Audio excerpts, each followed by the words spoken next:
What is up, everybody? We're back in here for another episode of Weekly Win Streak. That's right. It's your boy CFB Bets, joined as always by none other than the man himself. What up, bro? Guys, we told y'all yesterday it was always the Packers, baby. Bro, how we doing today, my boy? We're doing well. Happy that the weekend is upon us. How are you? Man, I'm doing good. Can't complain. I'm right there with you, bro. I'm happy it's the weekend, and I'm ready to win some money tonight, baby. That's always the goal, man. Win some money. So we're ready to try to do that for y'all once again today. And we appreciate y'all for popping in to talk some ball with us again today. Absolutely.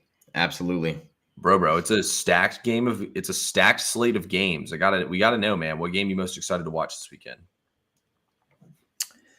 What game am I most excited to watch this weekend? Yeah. Browns. My Browns against the Steelers. It's Browns Steelers, baby. It's Browns Steelers. Even though my Browns suck, it's Browns Steelers. But what about you? Wow, no college football. You know what? We're going to say this right now because there's only 9 people in here so far, but there will be a lot more than that soon. So I don't want to give away the pick too much, but I'm most excited to watch the Cardinals play the Seahawks because I'm thinking of upgrading the Cardinals from a 2-unit play to a 3-unit play. So I'm most excited to watch that one.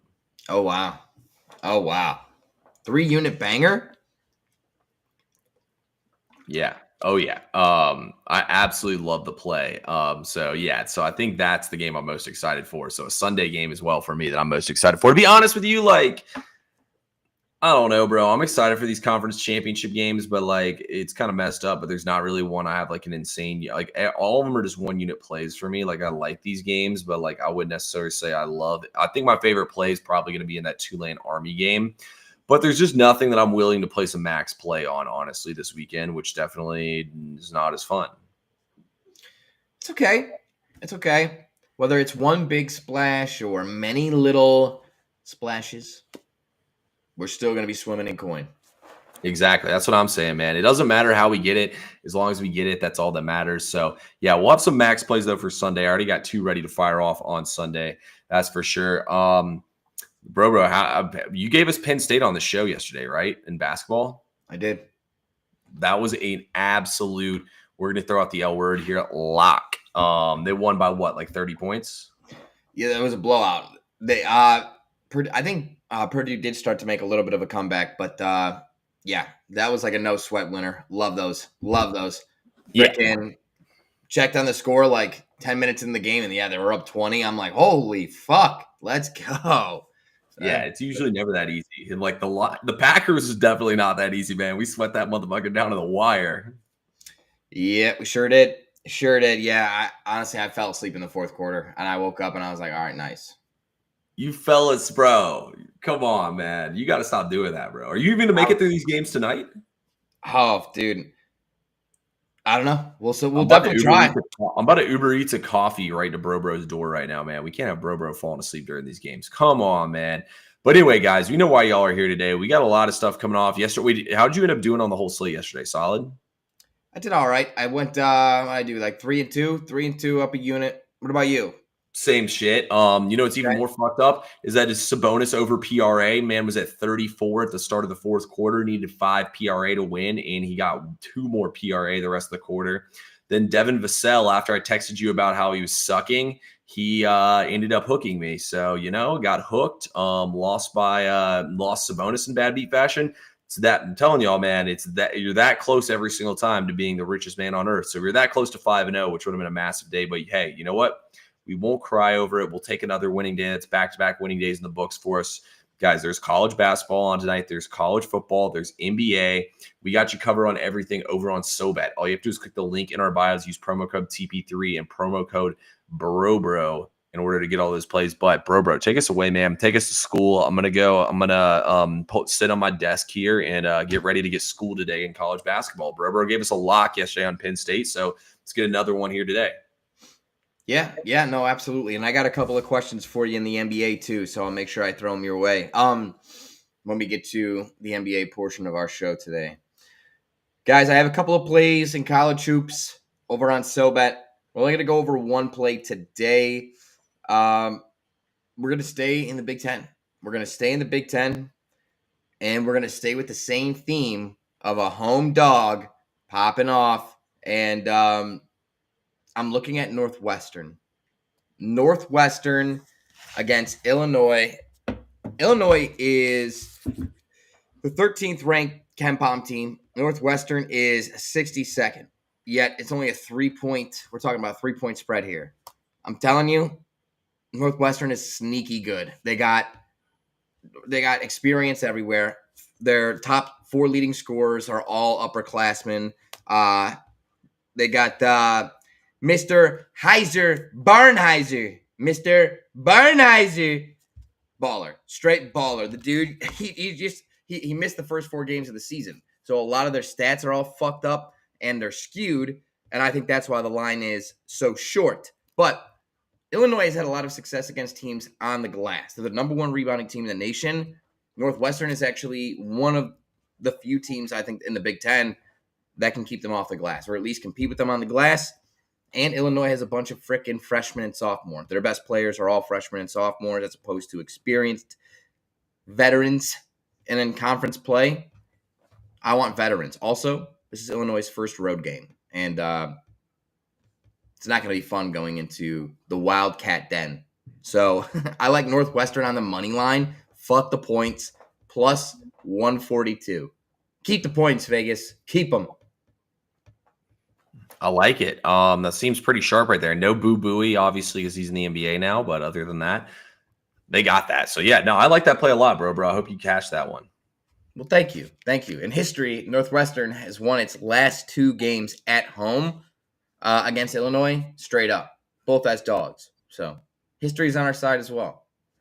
That's all we have in college basketball, though.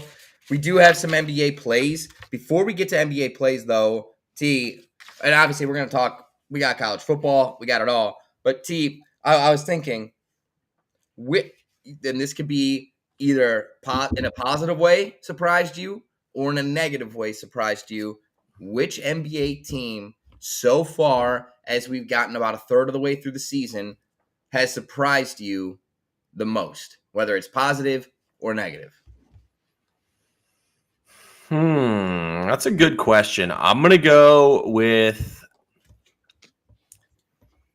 the Cavs. And I know that's like a really chalky, obvious answer here, but to be honest with you, I thought they were retarded for not breaking up their roster. I mean, stupid for not breaking up their roster. And just the fact they've been able to actually have a good team this year and be a much improved version of themselves, I think definitely has been the biggest surprise. So I would go with them or the Nets. Just the fact the Nets are actually like a competitive team who's been covering night in and night out. We thought the Nets had the lowest win total in NBA history entering the season this year. So that goes to show you how much they've overachieved.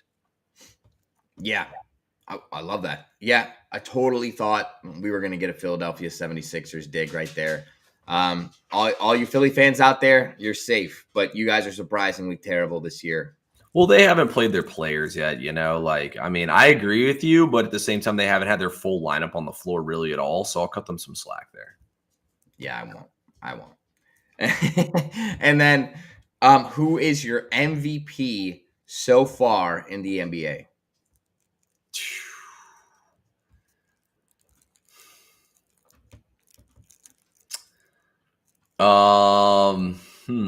Put you on the spot, brother. I mean, who I actually think is MVP or who I would give it to right now? Yeah, if you were placing a futures bet, who would you bet to be MVP? Oh, who would I bet to be MVP? Probably Luka. I know he missed a couple games, but it's the NBA. Players miss games every single day. I would still throw down on Luka. I think he's still going to have a chance to average 30 plus per game, be top 10 in assists, and get those rebounds. So I think Luka is probably the best bet. And he's been on a tear since coming back. I know he screwed you last night, but he still had a triple-double in like 30 minutes of play. So, yeah. You know what? I'm not terribly upset about it.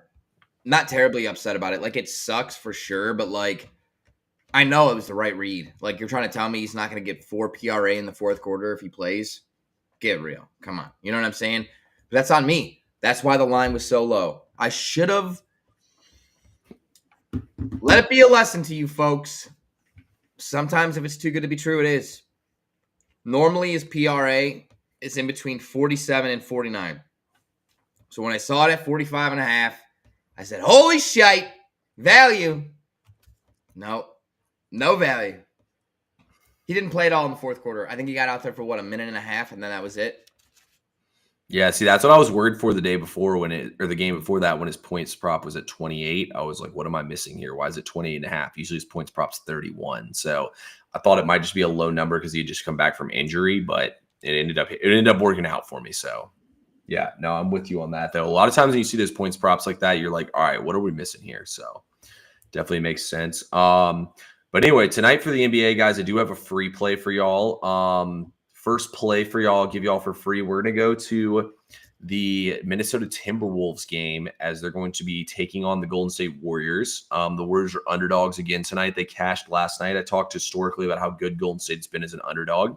So I don't hate Golden State to cover again. But my play tonight in this game, I'm going to go with Rudy Gobert. So I don't know if y'all remember or not, but Rudy Gobert got put in a headlock by Draymond Green last season in one of their last meetings when the Minnesota Timberwolves played them. Remember, they had the huge brawl. Klay Thompson and I think it was like Thompson and Jaden McDaniels got kicked out, and then Draymond put Gobert in a headlock. So Gobert's PRA line tonight is at 32, or is it 23 and a half? And in 17 out of 22 matchups with Kevon Looney, he's gone over the rebounds and assists alone have gone over the PRA line. So that gives us assists just as an extra little buffer here. And he's going to have extra motivation here. I mean, they put you in a freaking headlock, bro. You got to be pissed off here and come out here. I mean, they damn near put him to sleep. So, I mean, I think Rudy Gobert's got to come out here and try to put them to sleep. So I like Rudy Gobert to go off in this game tonight. I love that. And I'll be honest with you. I have a couple plays in the NBA. I have a play in that same game, a little bit of the same angle, except for without the personal headlock angle. Fact of the matter is, Golden State is out a bunch of players. They're not healthy. They struggle giving up rebounding to the four, and scoring to the four as well. So if they struggle with the four, they struggle with the five. Tomato, potato. Gobert over PRA.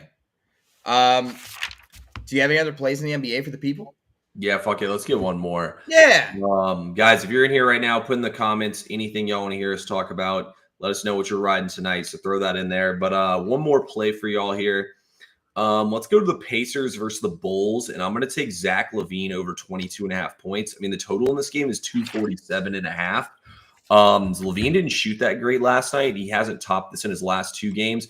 I mean, this Pacers defense is a joke. The Bulls are good. It looks like going to be down a couple players here. I just think LaVine's going to shoot the ball a lot. It's going to be a high-scoring, high-paced basketball game, and his line's not really inflated at all. I mean, he's probably going to log 32 minutes here if I had to guess. So just all those factors together and the fact that I don't have to pay a tax compared to what his normal points prop line is, got to take it with the total this high. Like, this is like they're not taxing you in any way at all in this line on LaVine. So I'll gladly take it and see what happens.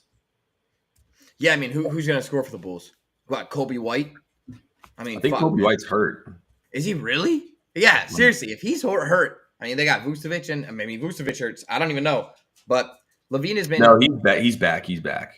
No, Kobe? Yeah, I thought that's why. Okay, so, but listen, LaVine. But he is questionable with an ankle, so he might not play. It's not official. Oh, wow. LaVine's been firing.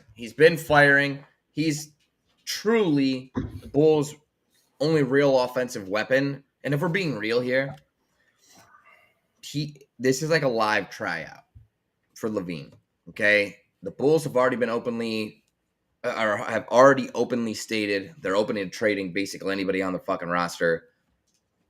There's this team out there that's going to want to trade for LaVine and may potentially be interested in offering an extension. So that boy needs to keep balling. I love it. I actually just read an article about that today. That's the only reason I know about it. Okay. So I love that play. I love it. He's got to keep balling. Guys, I don't have anything else in the NBA. TP3 is the NBA savant. I'm very light in the NBA today. Very light. Light in the britches in the NBA. But TP3 just gave you two freaking lockskis. So I feel like at this point in time, we do a drop step. We'll do a little handoff. And then we hit the Saquon Barkley 360 hurdle right into college football. Reverse hurdle. Yeah, exactly. Is that what it is? Reverse hurdle? I think it's a 180 reverse hurdle. Whatever the fuck it was, that shit was insane, ridiculous. However, I don't even know how he thought to do that. How did his brain work that way, T? Craziness. We're going to go to college football. We actually have 3 games in college football. T, do you have anything in this Jacksonville State game? Do you have anything there? So this is what it's going to come down here. The quarterback for Jacksonville State, Huff, he's a runner, and all his team does is run the football. He's banged up. Without him in there, Western Kentucky's 122nd in rush success rate, so they're terrible against the run. If he's playing, they're going to run all over them. If he's banged up and ineffective on the ground, they're going to be in trouble because Western Kentucky is much more explosive passing offense than they do. Now, they didn't play him, and they held their starting running back out the entire second half and barely lost that game to Western Kentucky last week.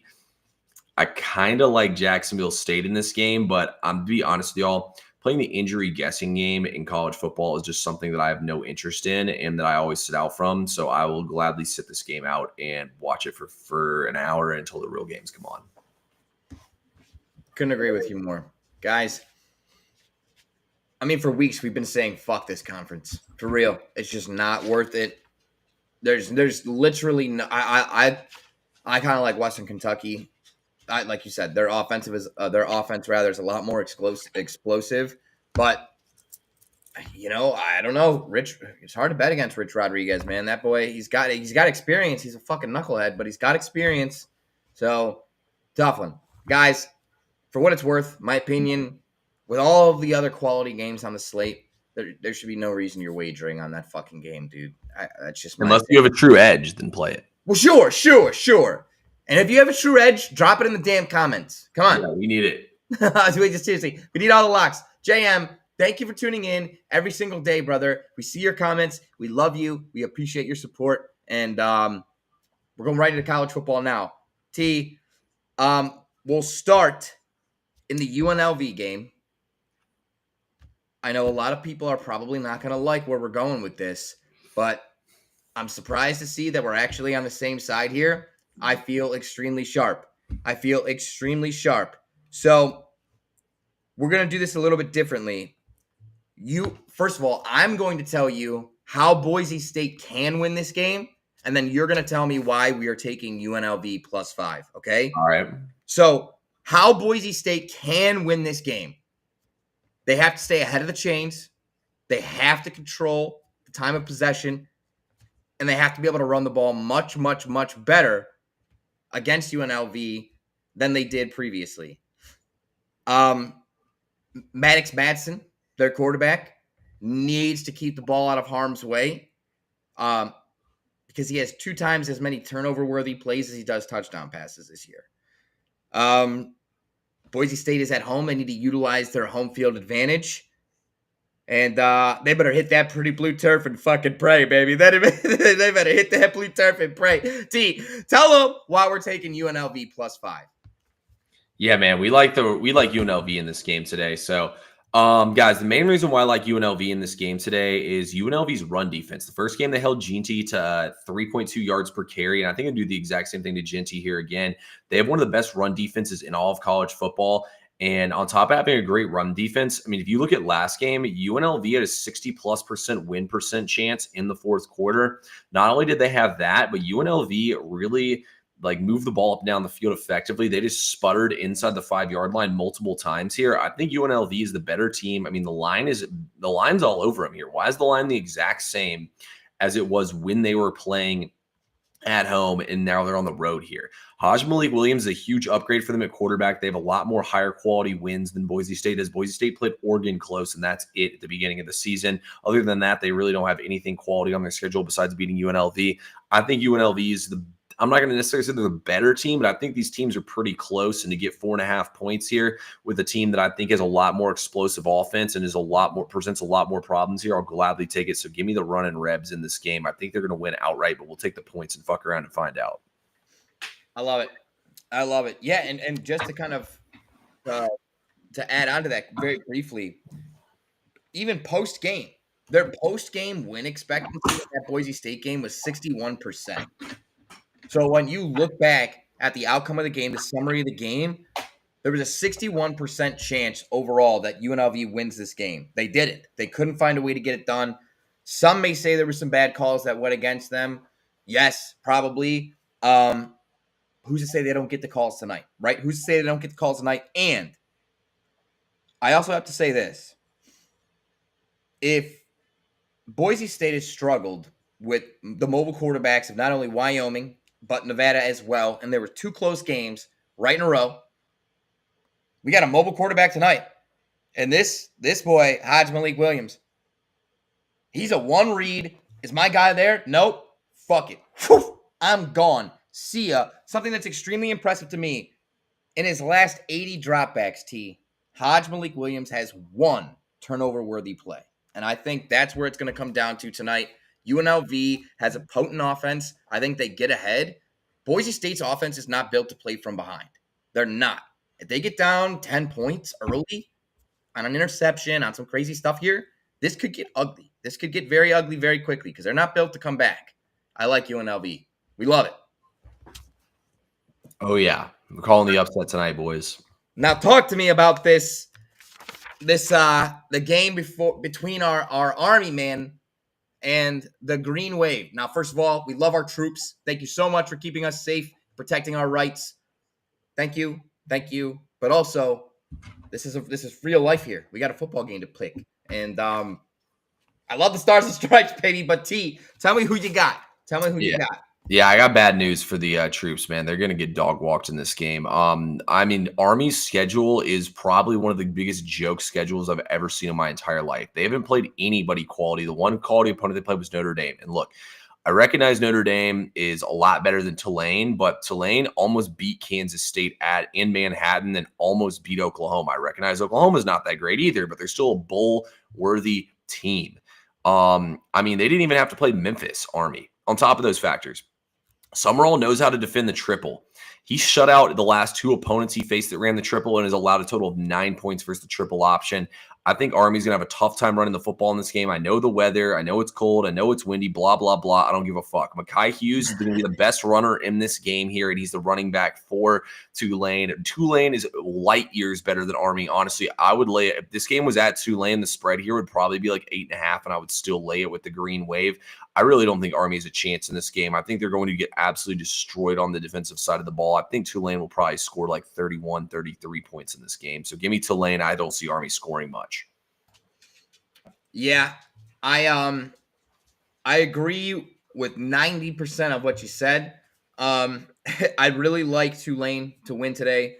The only thing I don't think is I don't know if we're going to see anyone get to 30. Maybe. Tulane definitely has the ability, especially if Army gets behind, like we just talked about. Yeah. Again, not built to come from behind. Tulane is 33rd in rush success as an offense themselves. Everybody thinks about Army as a team that runs the ball. Well, here's the deal. Tulane can do the same thing, right?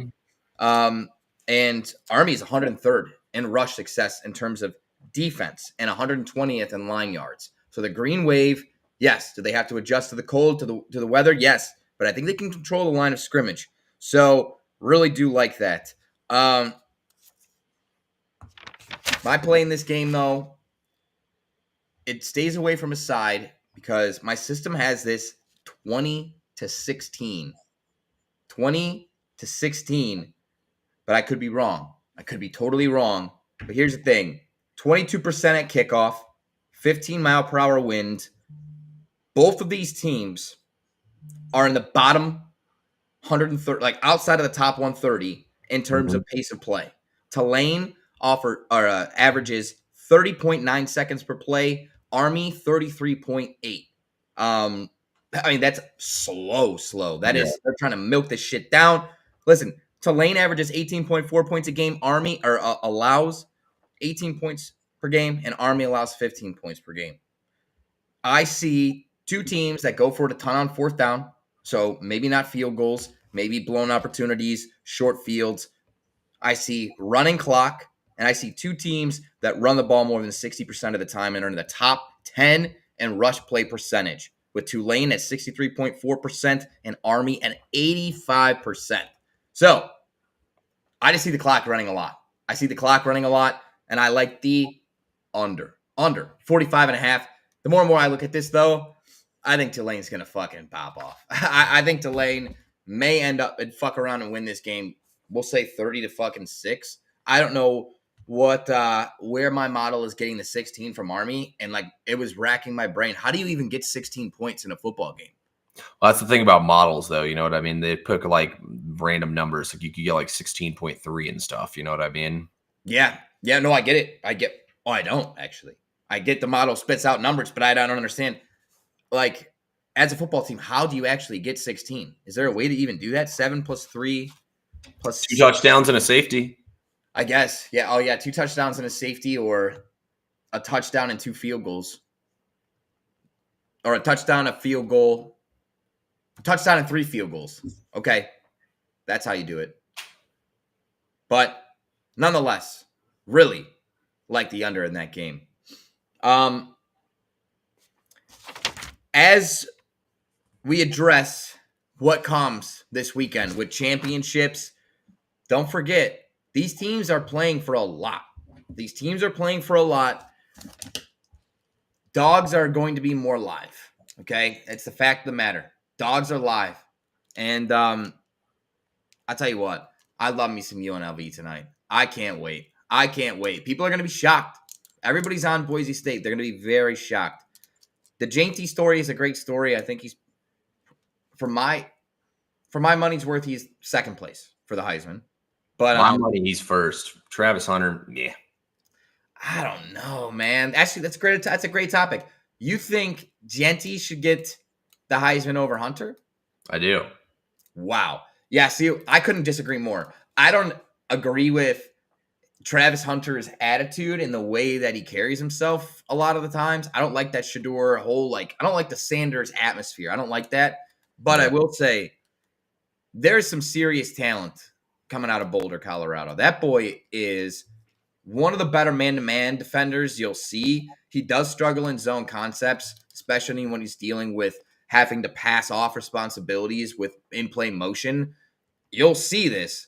I don't know if Colorado has another game this year, but if you look at the tape, you'll see a lot of teams were running an extra receiver towards his side of the field and making them communicate on responsibility. And a man-to-man, he was getting cooked. Anyways, still, he's really fucking good offensively and defensively. I just think he's more valuable. Jainty has just run over San Jose State a whole bunch of times. Cool. Congratulations. In my opinion, he's great. All right, this is where I'm going to completely disagree with you. First of all, Travis Hunter's not even top 10 in the nation in receiving yards, touchdowns, or any of that stuff. I get it, he's playing both ways, but he's not even playing against quality opponents. In the one game he did, they got destroyed by Nebraska in that game, and he got embarrassed in that game. He didn't do shit in that game, and Nebraska sucks. So the way I see it is, sure, it's cool and all. He plays both ways, but he's playing against garbage competition, and he's not even the nation's leader at anything. So, I just don't really get it. That's cool and all. He's playing both ways, but what else are you really doing, bud? I'm not seeing it, man. I think the Heisman Trophy winner should be Jainty, or, I guess there's really no quarterback putting up insane numbers like that. Dude, all I know is they better not even invite that boy from fucking Georgia. Carson Beck better stay the fuck home. Definitely not. Bro, honestly, realistically, numbers-wise, it should be Jainty or Cam Ward. But, Cam Ward lost twice, so, I get it. So, Cam Ward compared to Travis Hunter, I'm leaning a little more on the Cam Ward side of things, even over Travis Hunter. I think Travis Hunter should be, third or fourth. Wow. Okay. Hey, agree to disagree. Wait, did Tyrann Mathieu win the Heisman Trophy? It's a great question. I don't know. Let me look right now. If he didn't win, there's no shot that he deserves it. Yeah, I don't know. He did not win the Heisman Trophy. Interesting. Makes me feel even more that he's going to. I can't think of a player in college football that hurt their NFL draft stock more than Carson Beck this year. Holy shit. I thought this guy was a first-round talent, maybe number 1 overall pick. This guy's garbage. I think he's undraftable. As a GM, you don't draft this kid. Yeah. He's got he's definitely a third-round pick. Come on, bro. Desmond Ridder got drafted. He's better than Desmond Ridder. Fuck no. Oh, my God. All right, fine. So, as long as the Browns don't take him, sure. Somebody else take him. I hope the Browns take him. Dude, I'll be calling the number, and it will not be the gambling hotline. I'll tell you that. I'll be calling a number. Oh, dude. That would just be the Browns' thing to do, man. Don't put that evil on me, Ricky Bobby. Nah, y'all are drafting Cam Ward. I hope so. That'd be sick. He's a dog. Nah, y'all should just re-sign Jameis and run it back. No. I saw all you need to see. And you know what's a little bit frustrating as we end this show? Where was the whimsical comedy character Jameis Winston after last game? How come he didn't get any fucking comedy character, funny little poems? How come we didn't get any clip-worthy quotes? How come we didn't get the authentic Jameis after a loss? Because it's a fucking act, you clown. Shut up. Go out there and fucking play football. You threw more fucking touchdowns to the other team than you did ours, jackass. Hey, you know what? At least he's happy to be the starting quarterback for your team, unlike somebody else who likes massages. Wow. I like a good massage myself, so fuck it. No, I'm just kidding. Jesus, bro. Bro's really wants us to get canceled one of these days. I'm just kidding. No, I agree. I shouldn't be hard on him. He praises the Lord, and he's trying to be better, but damn it, man. Come on, bro. Cut him some slack. Yeah, you're right. He's a good guy. But yeah. Jiminy Cricket, I don't want him back. Be my backup. Fine. You want him to back up and come in for a game and slang it around? Great. Hey, there you go. All right, guys. That's all we got for today's show. Bro, anything else you want to tell the people before we get up out of here? Yeah, Tannehill, starting quarterback for the Browns next year. Come on. Bro, Tannehill's bagging groceries right now. It's all right. Watch him drop back. Pew, pew. But no, nothing. So thankful for you guys. Another week down, another weekend upon us. Hey, I want you to have fun. Go out there, get your holiday shopping done early. It was so nice, dude. I got almost all my Christmas shopping done. I'm not stressed. It's such a great thing. Get out there, indulge in the Christmas spirit, and let's win some fucking bets this weekend. What do you say?